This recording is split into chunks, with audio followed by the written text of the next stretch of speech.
O podcast Decidi Ser Eu nasceu de uma pergunta simples: quem você seria se você tivesse coragem de ser você mesmo?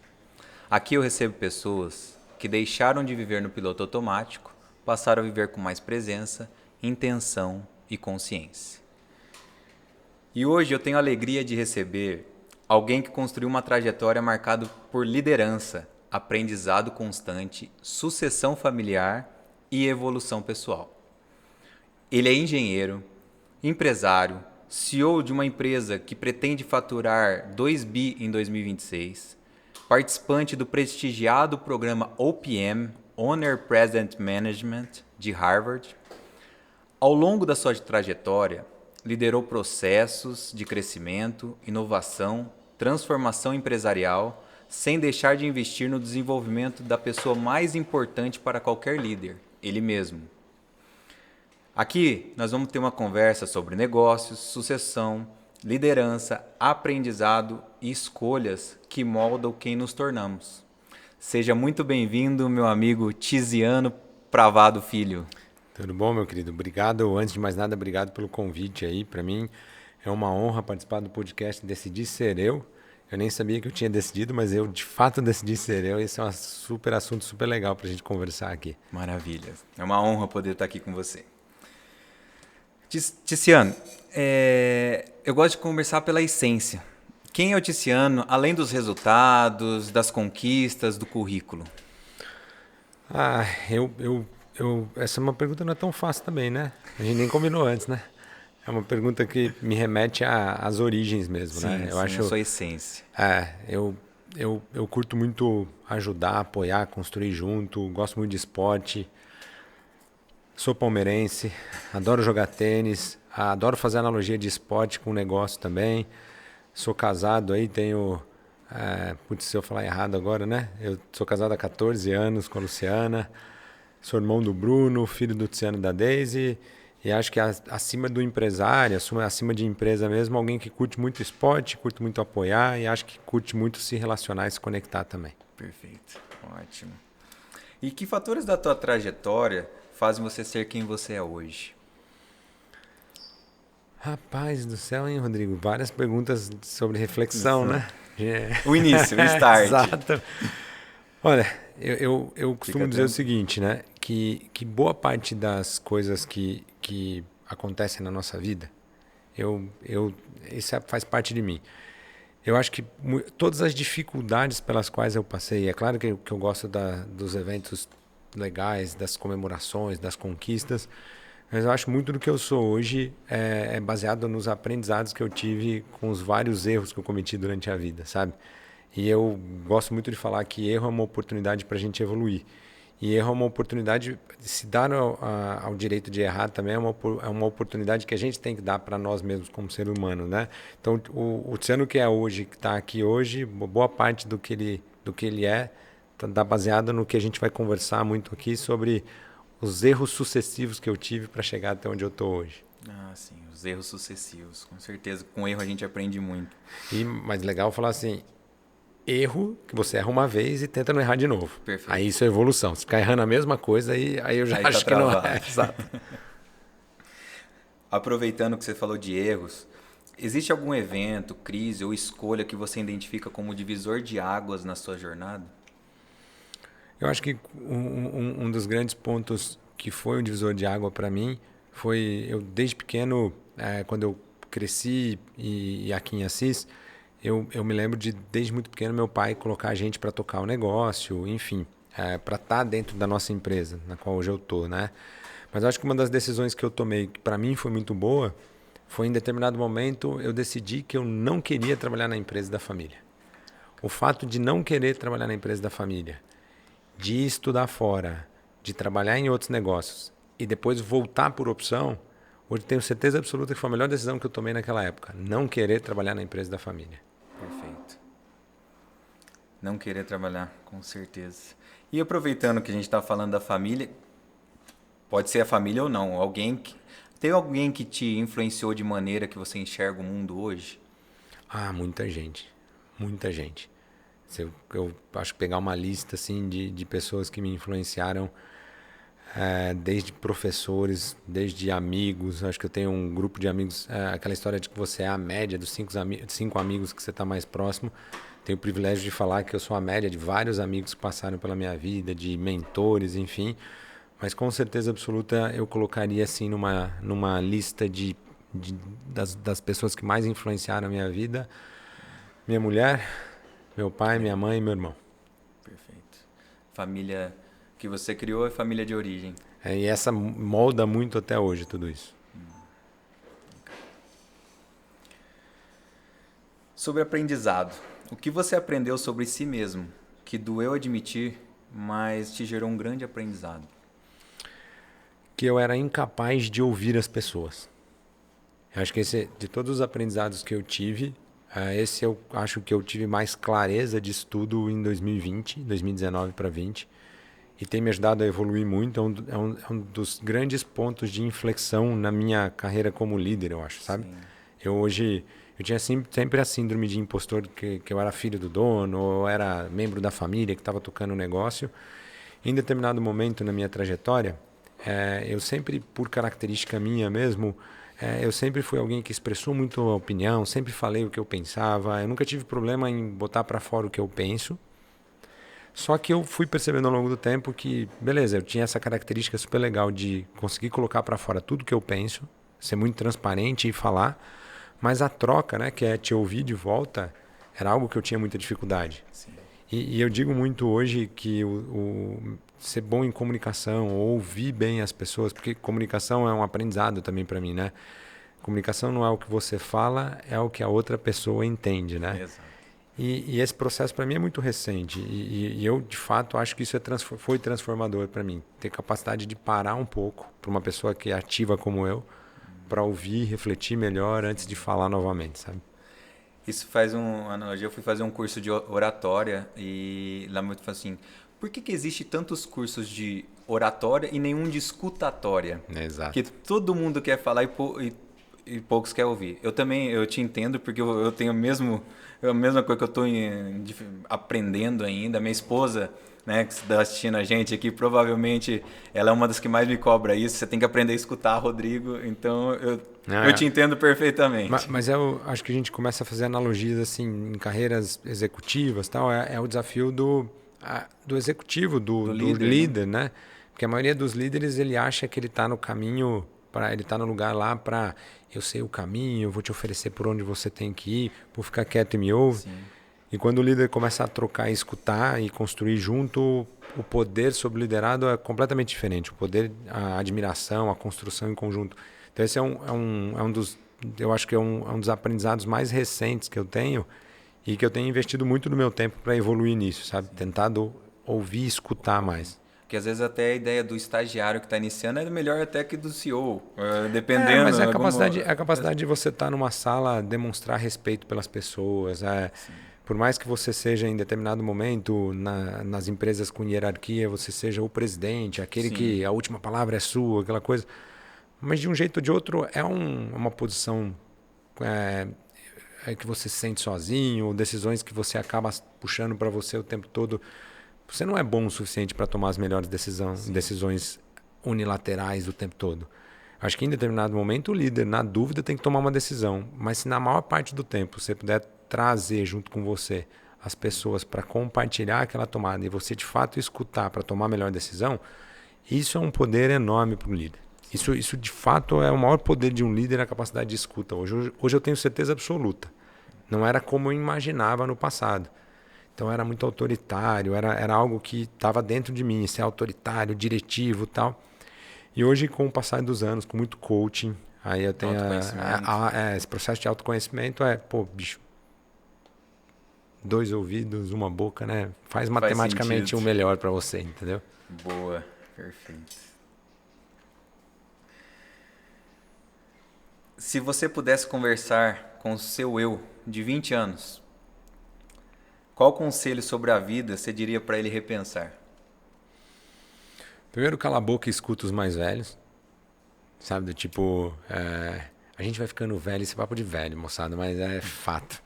Acho que o equilíbrio entre a juventude e as pessoas que sabem mais. Acho que a juventude, em média, ela é muito prepotente.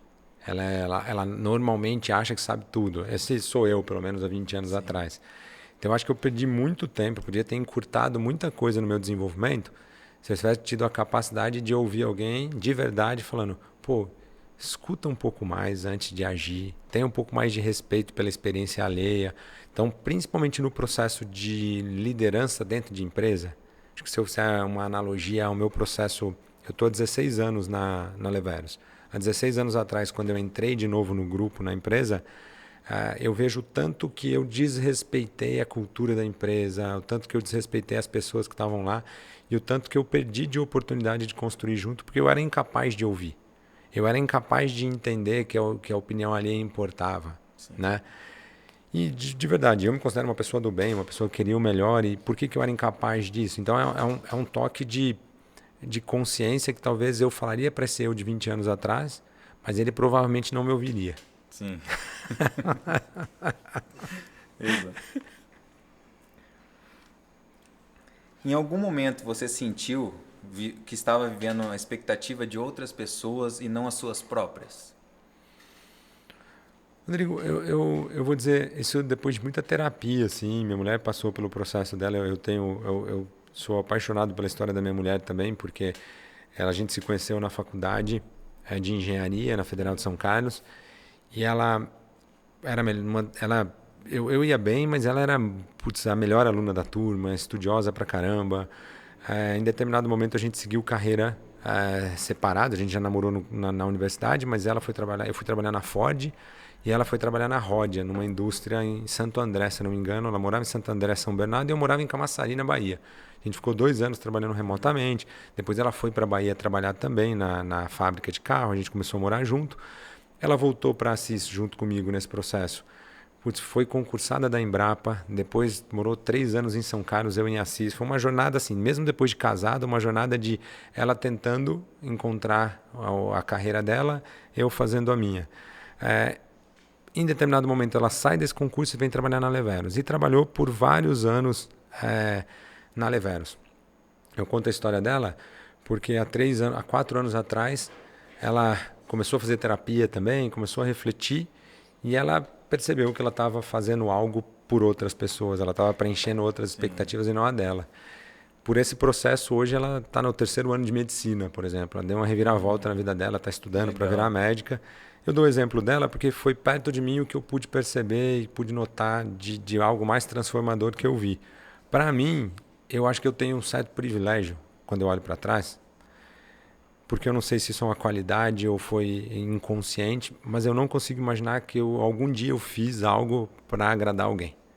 Eu acho então que você sempre foi a sua opinião. Eu desagradei mais do que agradei em determinado momento, mas eu fiz. Como eu digo, meu pai queria muito que eu trabalhasse na empresa da família. Eu queria seguir uma carreira fora da empresa da família. Então eu fui trabalhar como engenheiro da Ford. Aí bati a cabeça lá, me ferrei e tal, e tomei uma decisão de voltar para trabalhar na empresa da família. Em determinado momento, talvez dentro da empresa da família, eu sofri muito o processo de sucessão e transição. Sim. E em alguns momentos eu achava que eu deveria sair porque eu não aguentava mais passar por aquele processo. Mas não porque eu estava agradando alguém, mas porque era doloroso mesmo. Sim, e a gente vai falar sobre isso também, né? O podcast é decidir ser eu. Você, pelo pouco que a gente está conversando, decidiu ser você várias vezes. Inconscientemente, talvez sim. Aproveitando que a gente tocou no tema de sucessão, né, liderança e legado, a sucessão familiar costuma ser um dos maiores desafios das empresas. O que ela te ensinou sobre as pessoas e sobre você mesmo? Me ensinou que, por opção, eu não passaria por isso. Eu acho que sucessão familiar é um tema que a gente debate pouco hoje. As pessoas que passam por isso, você mesmo sabe muito bem. É difícil explicar a dor que passa normalmente passam as pessoas que passam por esse processo de sucessão. Eu acho que uma das coisas que sucessão me ensinou e talvez seja bom para a vida é que a melhor forma da gente resolver problema é tendo conversa difícil. E a maior parte das pessoas foge de conversa difícil. Sim. E eu acho que eu fui forjado ao longo dos anos a ter mais facilidade para ter conversa difícil. Então, durante dos 16 anos que eu estou dentro da Leveros hoje, durante os primeiros 5 a 6 anos, eu tive muita dificuldade de endereçar temas difíceis com meu pai, com meu irmão, enfim, dentro do nosso núcleo. E acho que na medida com que eu consegui, através de muita terapia, sofrimento, doença, porque a gente desenvolve quando a gente deixa de falar ou quando a gente deixa de resolver problema, eu tive pré-diabetes, cheguei ao meu nível de açúcar no sangue alto, colesterol, um monte de problema, engordei. Então tudo isso tem a ver com a gente não conseguir ter as conversas difíceis e resolver, e às vezes a gente vai morrendo por dentro e nem percebe. Então talvez esse processo, o maior aprendizado foi ter conversas difíceis te leva para um outro patamar. Ter capacidade de endereçar e abraçar conversas difíceis, seja na empresa, seja na tua casa, seja no teu relacionamento, seja com o teu filho. Acho que 99% das pessoas fogem disso, passam uma vida fugindo disso. Na medida com que você consegue ter coragem e abraçar essas conversas difíceis, e isso a sucessão me trouxe isso, eu acho que a gente evolui, eu acho que a gente vai para um lugar melhor, e eu acho que a gente vira meio que um suicida no final das contas, brincadeira à parte, mas você está disposto a ter essa conversa você sabe que você tem que ter conversa difícil, você está preparado para, você acaba desenvolvendo uma capacidade de alavancagem, de crescimento, de evolução diferente dos outros. Você não faz mais as coisas do mesmo jeito, você nunca está conformado com as coisas ruins como elas estão. Então você é uma pessoa e tem muita gente que se acostuma com o ruim, com o médio. Sim. E talvez as pessoas que conseguem endereçar conversas difíceis buscam sempre algo que as motive mais ou que deixe elas mais animadas, mas requer mexer no doce o tempo todo. Conversas difíceis, ó. Gravem esse insight aí, pessoal.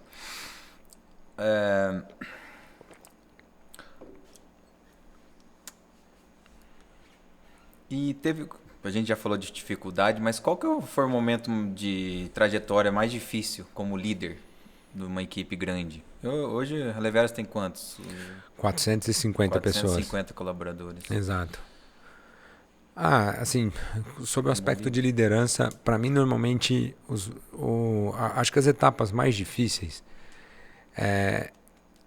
a gente, na medida com que a empresa vai crescendo, acho que muita gente dá aqueles exemplos, né? Você é um líder bom para uma empresa de 0 a 10, depois tem o desafio da empresa de 10 a 100, de 100 a 1000, 1000 a 1 milhão. Eu não sei nem classificar em que momento a Leveros está disso, mas maturidade. Eu estou dizendo assim, com certeza a Leveros não é uma empresa de 0 a 10, nem de 10 a 100, talvez é uma empresa de 100 a 1000, ou 1000 a 1 milhão, está crescendo bastante. E eu acho que todo momento que um bom líder consegue perceber, quando você está à frente do teu negócio, que você está nessas curvas de transição, em que momento está a tua empresa, né? Normalmente, quando a tua empresa tem mais dificuldade de crescer, ou está num momento que você não enxerga direito como crescer e tal, normalmente a tua empresa atingiu o teto de uma faixa. Ou ela está de 0 a 10, ou ela está de 10 a 100, ou está de 100 a 1000. E olhando para trás, todos os momentos mais difíceis para mim foram os momentos que eu, como líder, eu enquanto líder, tive que fazer essas transições.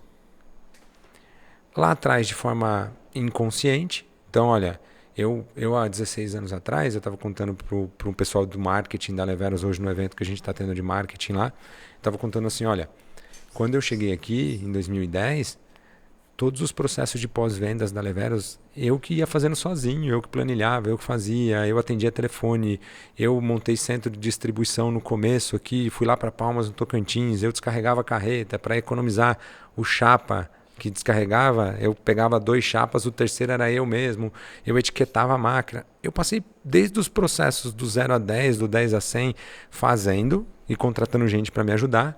E aí, em determinado momento, eu conseguia perceber assim, olha, se eu ficar fazendo isso e não colocar gente para tocar no meu lugar isso, eu ir para o próximo passo, como é que eu saio do operacional? Então, teve os primeiros desafios, que é como é que eu lidero para passar para o operacional.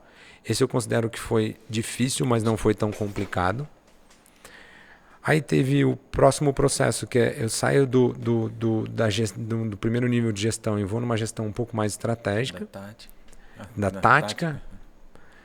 E agora a que eu estou passando, que eu estou considerando a mais difícil, que é da tática para a estratégica. Eu estava num evento que eu falei assim, olha, eu pela primeira vez, tem no mínimo um ano e meio, eu não tenho nenhuma função dentro da Leveros operacional. Eu não vendo, não compro, não decido logística.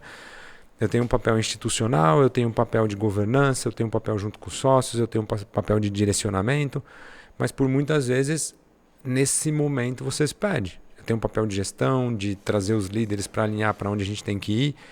E esse eu estou apanhando bastante nesse momento aqui da organização, que é como é que eu crio rituais junto com os meus liderados para que eles tomem todas as decisões e não eu. Eu estava acostumado com tomar muita decisão. Então essa transição de autonomia para os meus líderes hoje é difícil, porque num primeiro momento você passa para ele tomar a decisão e você é humano, você fala assim, tomara que ele se ferre e tome a decisão errada para eu voltar e ter que corrigir. Eu já passei dessa fase, essa fase eu já tive. Agora eu estou naquela fase de que eu quero que ele tome a decisão certa e eu sofro se ele não toma a decisão certa. E aí eu fico me cobrando de por que ele não está tomando a decisão certa e por que eu tenho que calibrar isso de novo. Mas eu entendo também que para sair da onde a gente está hoje, para dobrar de tamanho, como é a proposta que a gente tem aí para os próximos anos, para até triplicar, já é um jogo que eu me coloco numa cadeira e eu fico confortável com isso, que é, talvez eu não seja a melhor pessoa para isso. Então eu estou me testando, eu quero, mas hoje eu me considero alguém que tem maturidade suficiente para, em determinado momento, avaliar se eu não for esse cara ou essa pessoa... De tomada de decisão. Não. De formar essa equipe como um todo, de formar essa equipe de alta senioridade, alta performance para tocar a Leveros, de fazer tudo isso para que a Leveros chegue a ser uma empresa de 3, 5, 10 bi de reais de receita, fazer uma série de coisas diferentes. Acho que o pote muda muito. Então o meu momento agora, que eu considero mais difícil, é a pergunta que eu estou me fazendo: será que eu sou o presidente da Leveros para esse próximo ciclo? Entendi. Essa é a minha grande pergunta. Eu estou tentando responder fazendo, mas eu estou no meio. Como todos os outros ciclos, eu sempre me questionei nesses momentos. E eu acho bom. Tomara que eu encontre uma resposta e uma solução, porque eu quero continuar. Mas esse é um momento de angústia, assim, de, putz, será que eu vou estar preparado para tudo isso? Enfim. Sim. E aí buscando muito através do autoconhecimento. Coaching é super importante. Ler, se conectar com outras pessoas. Então esse momento de fazer curso fora do Brasil para conhecer outros empresários que estão passando a mesma coisa que eu. E aí eu vejo que é super legal porque todo mundo está no mesmo barco, está todo mundo sofrendo muito parecido. As mesmas dores, com certeza. Desde a empresa do 0 a 1, do 1 ao 10, do 10 ao 100. Aproveitando que você falou um pouco de futuro da Leveros, costuma-se dizer que a empresa tem 3 destinos possíveis. Ela pode ser vendida, ela pode quebrar ou ela pode alcançar a perpetuidade atravessando gerações. Quando você olha para a Leveros daqui 20, 30 anos, o que você imagina para o futuro da empresa?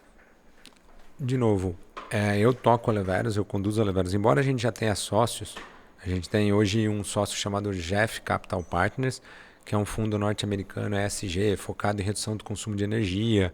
Um dos motivos deles serem sócios hoje da Leveros é que eles acreditam que a Leveros é uma empresa early adopter, uma empresa que adota de forma precoce tecnologias de baixo consumo de energia para climatização. E climatização é o principal vilão de consumo de energia.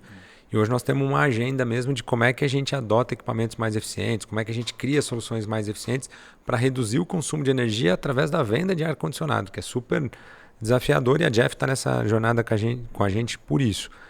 Mas eu olho a Leveros hoje como uma consolidadora do mercado brasileiro. Então, para os próximos 5 anos, a gente já tem uma meta muito clara desenhada, que é se tornar o principal player do mercado brasileiro de ar-condicionado, ultrapassando aí 15% a 20% de market share no Brasil, para depois provavelmente ter uma jornada de América Latina, trazendo as nossas propostas, né? E eu só penso em perpetuar. Isso não significa que eu vou ser dono da Leveros, nem a minha família vai ser dona da Leveros para sempre, mas o plano é de perpetuidade. De como é que a gente olha esse negócio viável e crescendo e continuando.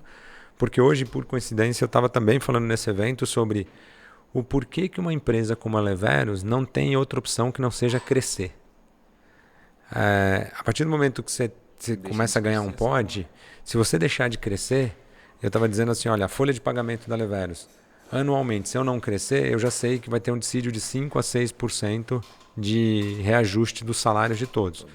Então, se eu não crescer mais do que 5 a 6%, eu não vou diluir esse custo incremental que eu tenho aqui. E aí começam todas as outras abordagens de custo. Tal. Então, quando você está num determinado porte, ou você cresce ou você encolhe. Sim. Porque se você ficar parado, você acaba quebrando. E encolher pode ser estratégico também. Não quero mais, quero ter uma empresa mais eficiente, pequenininha, atuando localmente. Mas quando você está no meio desse caminho aqui, uma decisão de um lado ou de outro você tem que ir. E a gente olha para perpetuar mesmo, né? Eu posso até errar o tiro, né? Eu estou mirando crescer bastante, cresço menos do que eu estou imaginando, mas o caminho é de perpetuidade e crescimento. Maravilha.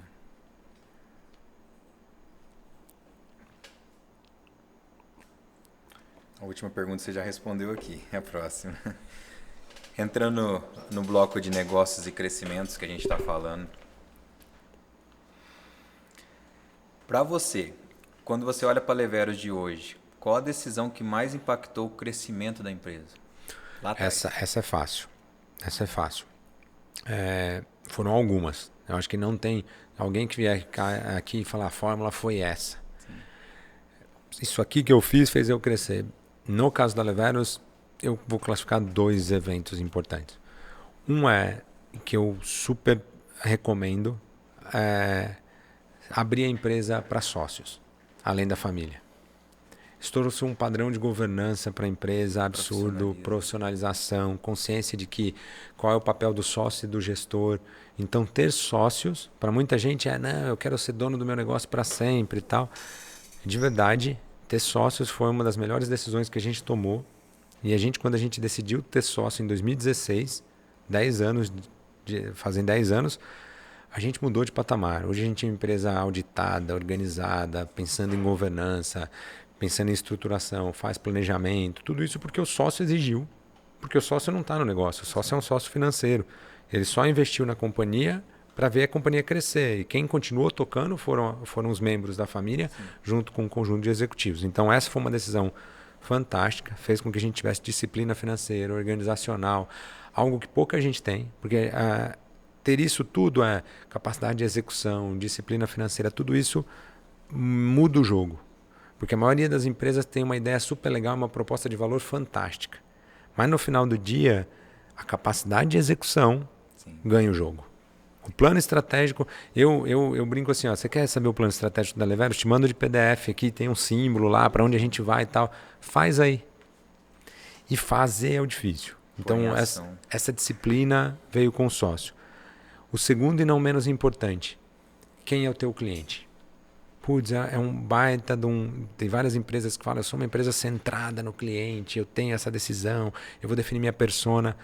A Leveros, de verdade, a nossa trajetória foi assim, de 2010 até 2010 a gente faturava 25 a 30 milhões de reais ano. Em 2016 a gente faturava 240 milhões de reais ano. 2018, mais ou menos, a gente faturava 300 milhões de reais ano. Quando que entrou o sócio? Sócios entraram em 2016. Nos primeiros 2 anos pós a entrada do sócio, a gente não cresceu tanto, mesmo com um monte de dinheiro dentro da organização. A gente recebeu um aporte significativo no caixa para a empresa crescer. E em 2016 a gente faturava 240, a gente vinha num ritmo de dobrando, triplicando de tamanho. Em 2 anos a gente cresce de 240 a 280, desculpa. Então a gente não cresceu tanto, sim, em 2 anos. O que aconteceram nesses 2 anos? Aí eu vou adicionar um terceiro item aqui de decisão. O processo final de sucessão familiar foi onde a gente resolve os últimos embrólios da minha transição com meu pai. A gente pode falar depois mais sobre isso. E o mais importante de todos, a gente definitivamente escolhe quem é o nosso cliente. Porque até 2018, a gente atendia qualquer cliente. Quem quisesse comprar ar-condicionado era o meu foco. A partir de 2018, o nosso cliente é um instalador de ar-condicionado. É o patrão. Essa foi a virada de chave. Total. Se você pegar em 2018, 280, ano passado, 1,5 bi, a gente está falando que o salto foi muito grande em uma questão de 6 anos, assim, sabe? De 6 para 7 anos. Isso tudo tem a ver com a gente encontrar o nosso cliente. Então, a nossa decisão, assim, de que tipo de empresa que eu vou ser. Hoje eu sou a solução para um instalador de ar-condicionado. Aí você fala, mas Tiziano... Ele que vende o produto. Ele que vende. Ele que vende o produto. Todas as linhas de crescimento da Leveros hoje são feitas através do instalador de ar-condicionado. A gente tem e-commerce, a gente tem marketplace, mas lá em 2018 isso representava 70% do nosso negócio. Hoje isso representa 30%, 35% do negócio. Então a gente cresceu, o site e o e-commerce cresceram também, só que a gente se alicerçou nas vendas, nos canais, através dos instaladores que a gente chama de patrão. Patrão. Que a gente fala, o profissional que a gente quer converter em patrão, né? A gente brinca muito que se o instalador de ar se relacionar com a Leveros, a gente tem academia de treinamento, centro de qualificação. A gente foca em desenvolver a rede de instaladores, dar consciência para eles de que o empreendedorismo é o melhor caminho. Mesmo quando ele é um MEI, ele é uma empresa. E aí a gente deu esse nome de patrão para ele, porque o instalador de ar, ele associa a prosperidade ou alguém importante, ele chama de patrão. E aí eu estou trazendo para eles assim, meu amigo, você é o patrão, cara. Você é o meu patrão aqui. Vamos para cima, vamos fazer negócio. E aí tudo que a gente desenvolve desde então é focado nele. Que maravilha. Porra. Eu, inclusive, uma semana atrás fui na Leveros, cheguei pro meu gerente e falei, gente, a gente tem que mudar muita coisa aqui. Aí eles, por quê? Eu digo, não, fui visitar esse ano, vi... E a matriz é em Assis. Em Assis, São Paulo mesmo. Em Assis. E a gente, como empresário, a gente fala, pô, não tem mão de obra na cidade, mas pô, você tem a mão de obra na cidade, né? Sim, com 300, 400 pessoas que você tem ali. Né? E a gente dá super valor para Assis. A gente acha Assis super estratégico. Olha. Aqui em Assis a gente sabe que a gente faz a diferença. Então a gente forma, a gente qualifica, a gente quer... Tem um monte de gente lá, 10, 12, 15, 20 anos trabalhando com a gente. Eu acho que o papel da empresa é qualificar também, cara. Então hoje a gente tem um público muito qualificado de Assis, né? E o nosso maior desafio que eu falo é como é que eu trago, em vez de... Porque a gente contrata às vezes, vieram sempre muitos gerentes, alguns diretores vieram de fora. Hoje a nossa maior missão que eu trago para dentro da empresa é os próximos diretores e gerentes têm que nascer aqui. Tem que estar aqui hoje, essa galera que está hoje dentro da empresa. Boa, boa.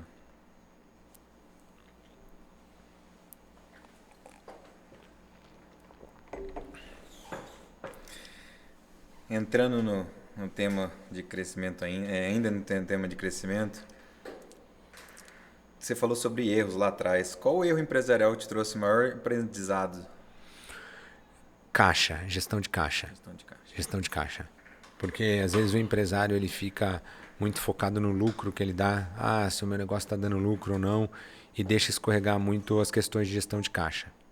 Então, em 2015, um pouco antes do investimento também, foi um primeiro momento que a gente comprou mais do que devia, estocou mais do que devia, não conseguiu vender, teve pressão, teve problema de fluxo de caixa.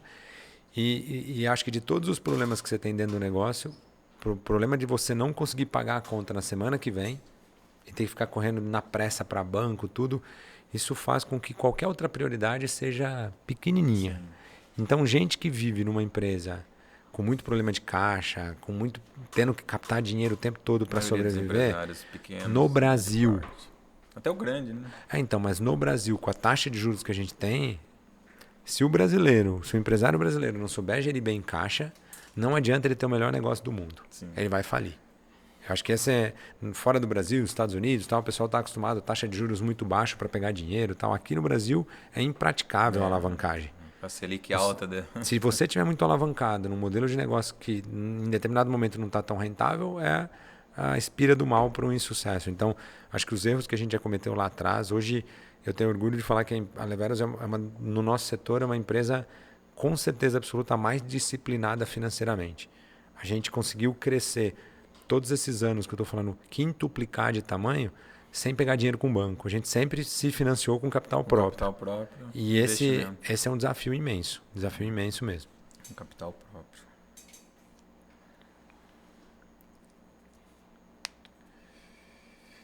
O que diferencia para você uma empresa que cresce e uma empresa que escala?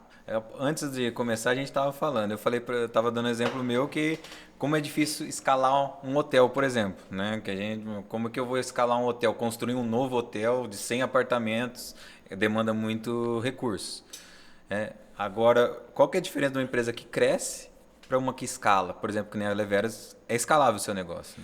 Né? Eu acho assim, Rodrigo, todo negócio, eu acho que o importante é crescer. A questão de ser escalável ou não, porque a gente veio muito dessa cultura recente, principalmente ali pós-pandemia, de software, SaaS, todo mundo tem que ter negócio escalável, teu Sim, negócio sim, tem que virar 1 milhão, você tem que ser o... sim.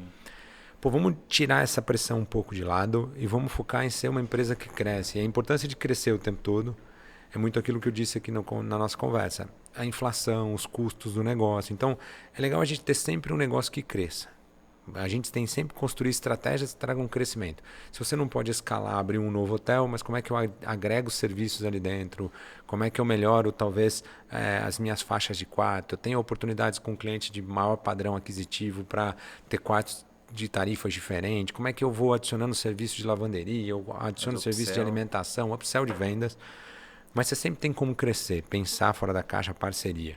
Agora, a diferença é que se você puder ser uma empresa escalável, e eu acho que no modelo da Leveros, em determinado momento, a gente pensou em várias verticais de escalabilidade. A principal que a gente pensou lá atrás, no nosso primeiro ciclo de escala, quando você pensa assim, eu saio de 30 para 240 em 4 anos, eu aumento 8 vezes. Foi através do e-commerce. O e-commerce é algo e-commerce. muito escalável. Só que ele é muito consumidor de caixa também. Porque o e-commerce ele traz por característica você vender em 10 vezes no cartão, 8 vezes, você acaba parcelando para vender no e-commerce, você compra muito à vista. Então, quando a gente cresceu no e-commerce, a gente escalou, mas se endividou muito. Então, tem às vezes a escala com dívida, que é algo menos legal. Já no próximo ciclo nosso, a gente encontrou a fórmula da escala sem dívida, que foi a gente conseguir escalar através da rede de prestador de serviço. O custo de aquisição de cliente foi mais barato, o custo de ampliação do nosso acesso aos instaladores também era mais barato. Eu não tinha que construir lojas, eu não tinha que investir em e-commerce. E a gente conseguiu escalar com um ciclo financeiro adequado. Sim. Aí a gente dá de novo saltos de 5, 6 vezes no modelo escalável, mas mais barato. Sim. O e-commerce em determinado momento foi escalável e caro. Então eu acho assim, entre empresa que cresce e empresa escalável, todo mundo quer encontrar escalável para ficar Sim, muito sim, grande sim, e sim. prosperar.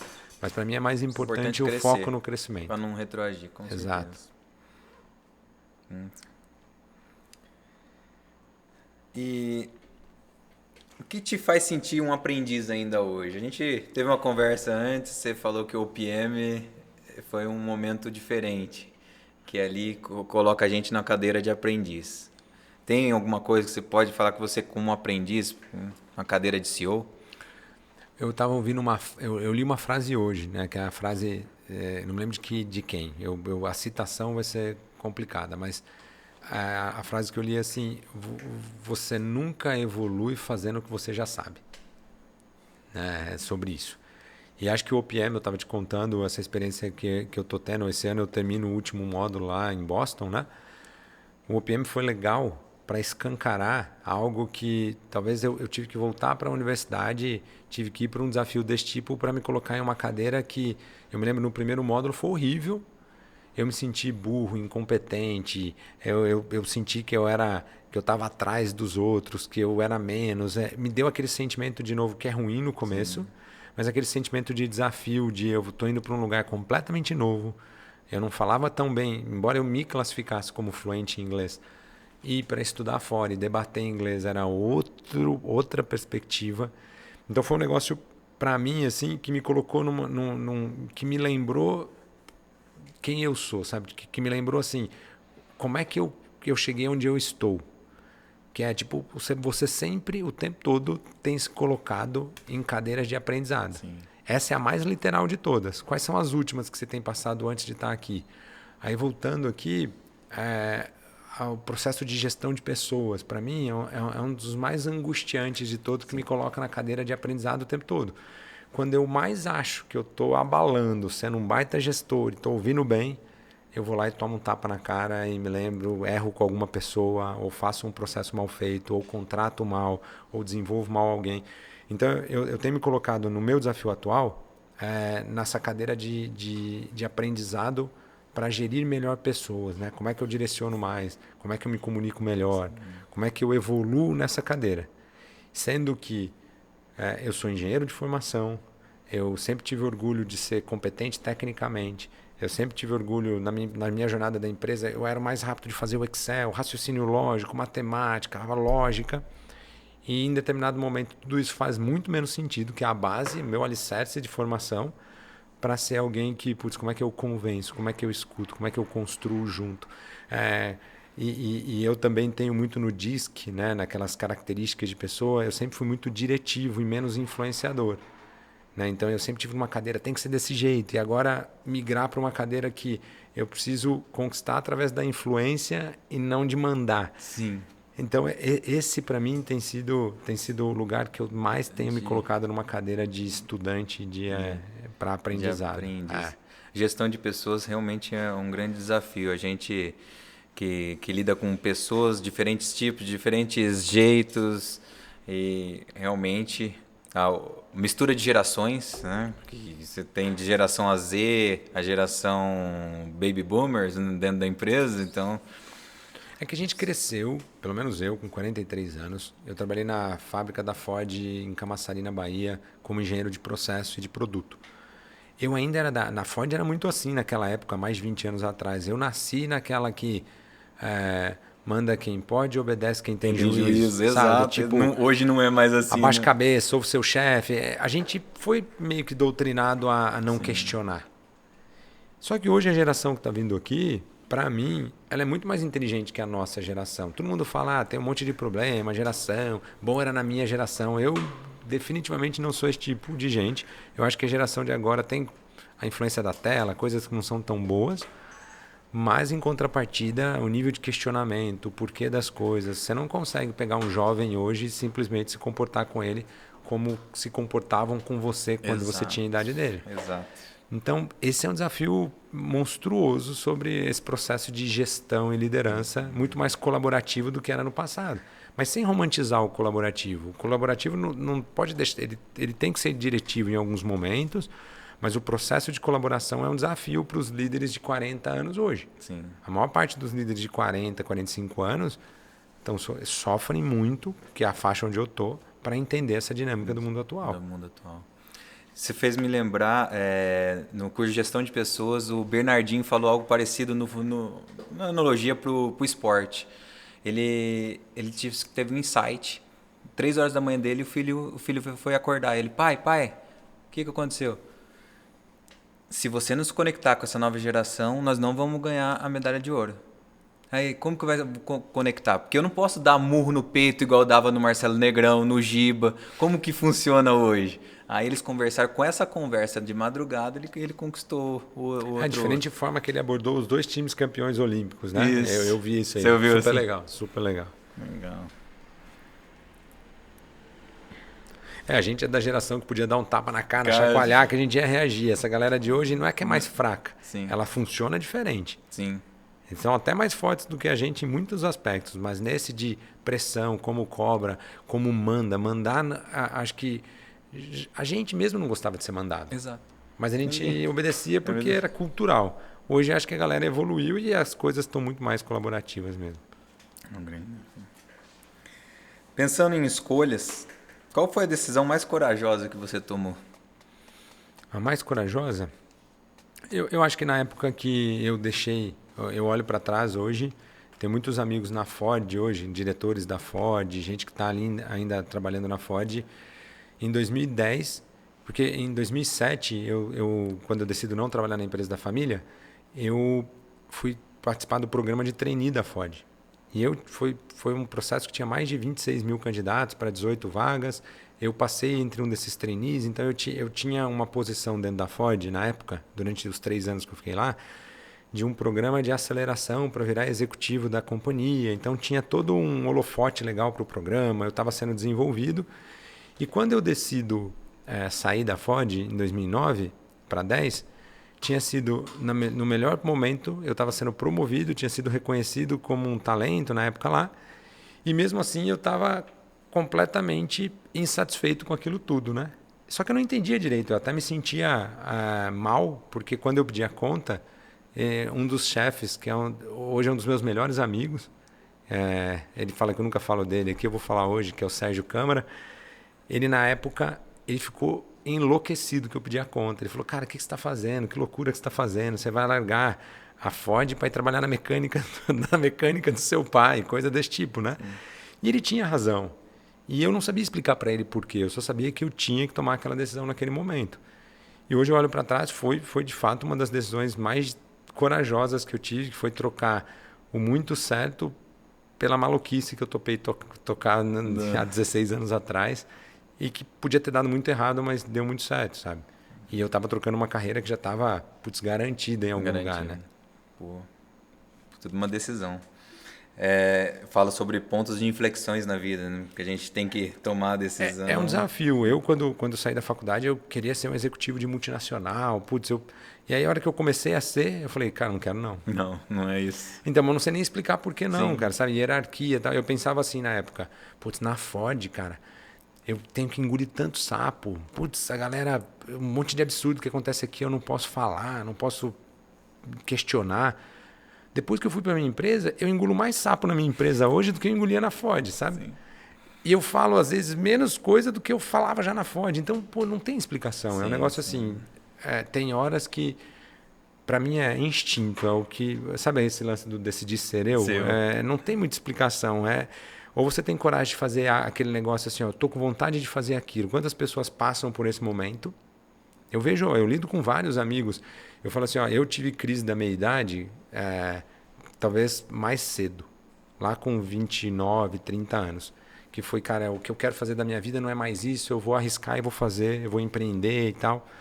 Minha mulher teve a crise de meia-idade dela recentemente, quando ela decide ser médica. E, é uma reviravolta. Eu tenho vários amigos nessa faixa etária agora, que eu acho que é quando na fase da vida a gente está com 40 anos, 40 e alguma coisa, está naquela fase que você subiu rápido, né? Agora você fala assim, rapaz, o caminho para frente ele é reto e vai dar uma embicada para baixo, né? Então eu preciso planejar melhor esses próximos anos da minha vida. Aí a pessoa com 40 anos começa, mas eu não estou feliz com isso, eu não estou feliz com aquilo, eu não estou feliz com aquilo. Aí vira a famosa crise da idade, né? Eu não vou terapia e tal, não sei o que eu vou fazer, o que eu quero da minha vida. Então eu acho que o lance de decidir quanto antes você tomar a decisão de ser você mesmo, de fazer as coisas que você curte. Quanto antes você for procurar uma terapia, melhor. Quanto antes você for refletir sobre tudo isso, melhor. Mais um insight aí, autoconhecimento, pessoal. Agora a gente vai entrar no bate-bola ali no final. São perguntas rápidas e mais profundas. Vamos lá. Nos últimos 12 meses, você mudou de opinião sobre alguma coisa que você lembra? Sobre várias coisas que eu me lembro, que eu mudei de opinião. Sobre a importância de IA foi a última. A importância de inteligência artificial. De fato, eu fui não early adopter e agora eu estou correndo bastante com essas iniciativas de inteligência artificial, porque de fato eu não sei onde isso vai chegar, mas eu tenho certeza que não estar no meio disso tudo vai te deixar para trás nisso. Qual conselho te contrariou, mas você acabou sendo um dos melhores que você recebeu? Conselho que me contrariou e foi um dos melhores que eu recebi? Na pandemia, eu acho que esse eu lembro disso porque a gente participou de uma decisão em conjunto. Não foi bem um conselho, mas foi uma opinião do meu pai, do meu diretor financeiro e minha. A gente estava discutindo, na época, na pandemia, se a gente deveria pegar ou não dinheiro para defender o caixa da empresa naquele momento e tal. Eu era contra, eu achava que não servia. Meu pai e meu diretor financeiro tinham essa opinião de que deveria ser feito. E, no final das contas, por ter pego aquele dinheiro, fez toda a diferença para a nossa empresa dar vários saltos quando o mercado retomou. Eu achava que não precisava e a gente colocou aquele dinheiro na última janela que o dinheiro estava disponível, pelo menos durante meses, assim, os bancos não estavam emprestando dinheiro e a gente foi capaz de pegar dinheiro para defender a empresa na última semana de abertura de dinheiro. Então esse não foi um conselho, foi uma opinião e eu fui totalmente contra e hoje eu reconheço que eles estavam certos e eu estava errado. O seu eu do futuro aprovaria todas as decisões do Tiziano hoje? Com certeza não. O meu eu do futuro eu espero que esteja bem melhor. Boa. E a pergunta que eu faço para todos os convidados, o que é sucesso para você? Cara, sucesso é fazer o que a gente gosta.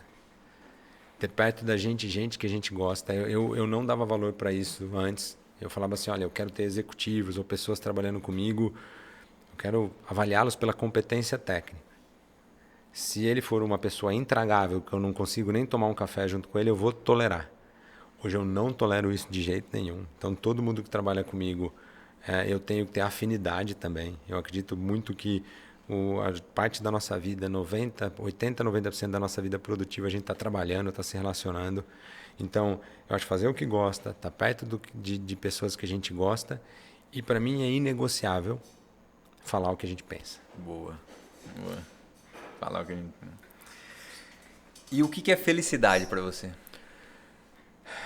Junto disso tudo, poder ir pescar uma vez por ano, longe, e pescar todo final de semana no meu sítio, estar com a minha família, estar com a minha esposa, estar com um amigo, poder ter amigo no negócio, poder falar que hoje eu misturo bastante mesmo, tenho um monte de amigos nesse mercado como um todo, e isso me energiza um monte. Então, felicidade para mim é de fato me sentir preenchido por amizade, cara. Eu acho que essa é uma das coisas mais importantes que eu tenho na vida.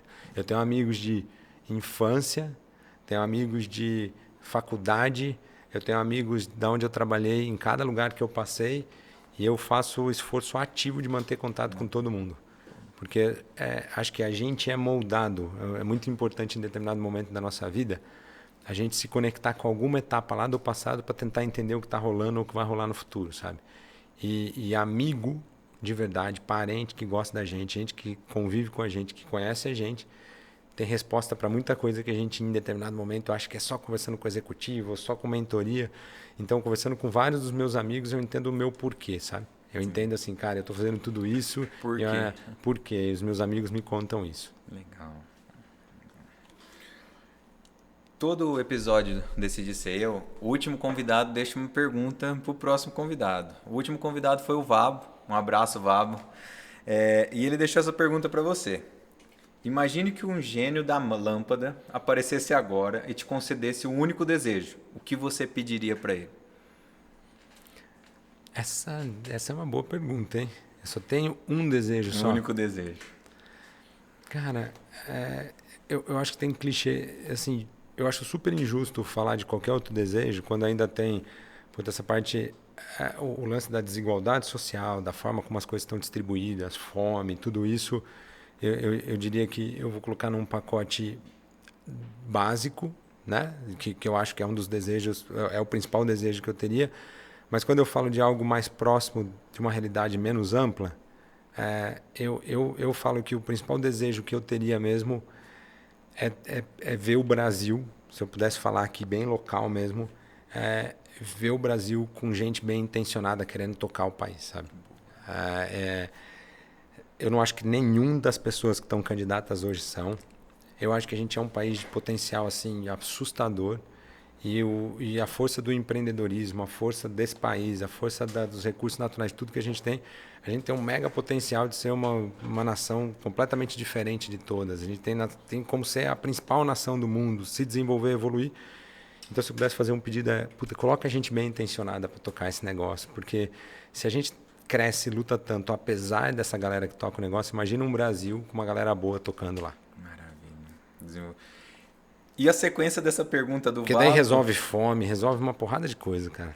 Eu acho que você já respondeu, mas se você quiser, a sequência da pergunta é sobre isso. E se esse pedido não fosse sobre você, mas para retirar uma dor do mundo, o que você escolheria? É isso, cara. Eu só acho assim, eu acredito muito no poder da gestão, sabe? Então, mundialmente falando, a gente só tem fome, a gente só tem má distribuição, a gente só tem o mundo que tem. Muitos culpam capitalismo, muitos culpam socialismo, é capitalismo. Não, na real, é que o reflexo das atitudes que a gente toma aqui, eu dou muito esse exemplo, né? Por que eu tenho orgulho da Leveros? Qual é o maior orgulho que eu tenho da Leveros? Essa é uma resposta que eu dou poucas vezes, eu nunca dei, talvez, conversando. Mas eu falo lá dentro da Leveros, falei hoje, inclusive. O maior orgulho é poder falar assim para vocês. Eu tomei uma decisão ao longo do tempo de ser uma empresa que joga conforme a regra, que paga todos os impostos. Tem muita gente que, na primeira oportunidade que tem de burlar a regra, de não pagar imposto, de sonegar imposto de renda, isso e aquilo, a gente foi tomando essa ação consciente porque quem me conhece desde lá atrás, quando eu conversava com a galera, eu falava assim, ó, eu quero ser uma empresa que faz tudo certinho, que paga os melhores benefícios. Eu não quero ser a empresa que mais tem lucro apesar dos colaboradores, ou apesar dos custos de governo, ou de qualquer coisa. Eu quero maximizar, ser uma organização que cresce e gera resultado para tudo. Gera resultado para a cidade, gera resultado para os colaboradores, gera resultado para o Estado, para o país, dá exemplo. Tanto é que o nosso propósito é liderar a profissionalização do mercado para aumentar o bem-estar de todos. Esse é o que está na frase da nossa parede.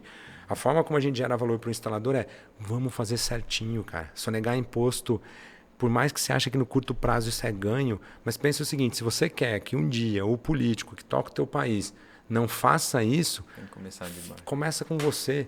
É super difícil fazer isso, mas eu tenho muito orgulho de falar que a gente faz, que eu tomei essa decisão na empresa, que a empresa faz e que esse é o exemplo que a gente pode deixar. Então, para o mundo, para acabar com fome ou para acabar com desigualdade, tem que ter gente boa querendo fazer. Não adianta a gente ter só a iniciativa aqui embaixo. Então, a mudança lá em cima, tendo gente que queira fazer, parte do exemplo que a gente dá aqui embaixo. Quando alguém te devolve um troco a mais e você, em vez de pôr no seu bolso, você volta lá na padaria e fala, pô, você me devolveu R$5 a mais. Sei lá, é assim que eu penso, pelo menos. Perfeito, perfeito. Acredito, penso igual a você. E agora, uma pergunta reflexiva. Quando você partir desse mundo, como você gostaria de ser lembrado? É uma outra frase, né? Que eu curto usar, tá? É minha também, do meu propósito daí. Eu planto semente do bem para exponencializar ganho coletivo. Eu quero ser lembrado como alguém que montou um modelo de negócio que é colaborativo, que gera resultado porque tem que gerar resultado, mas causa a impressão dentro do ecossistema, que é assim que a gente é visto, como alguém que gera relações ganha-ganha. Então eu quero ser lembrado como alguém que construiu algo numa moeda de troca menos capitalista, cara, numa moeda de troca muito mais ganha-ganha. Você se associa com o meu negócio porque a gente vai ganhar junto e não eu tenho que maximizar o meu resultado através do mínimo do teu negócio. Então esse é um modelo que eu acredito muito. Tanto é que um dos objetivos que eu tenho de vida é poder sair dessa jornada pós-Leveros e empreender socialmente em algo ligado a isso. Como é que a gente constrói o tal do capitalismo consciente de verdade através de iniciativas sociais, empreendedorismo, como é que a gente faz isso? Esse é o meu projeto que eu espero um dia estar contando muito em breve sobre como é que eu estou migrando para ele também, não só Leveros. Que legal, parabéns. Show de bola. Para finalizar, o nome do podcast é Decidir Ser Eu, né? Então eu quero te fazer uma pergunta que dá origem a tudo isso. A gente já falou diversas vezes ao longo do podcast. Quando você decidiu ser você? Talvez hoje. Talvez todos os dias, sabe? Eu acho que a decisão da gente ser a gente mesmo, para mim, é uma decisão diária. Porque toda vez que a gente decide fazer algo que nos contraria ou fazer algo que vai contra os nossos valores, a gente está deixando de decidir ser a gente mesmo, sabe? Então, eu não acho que decidir ser eu é uma decisão que você toma em um único momento da tua vida. Eu acho que é igual ir para academia, é igual malhar. Você vai ter que fazer constantemente.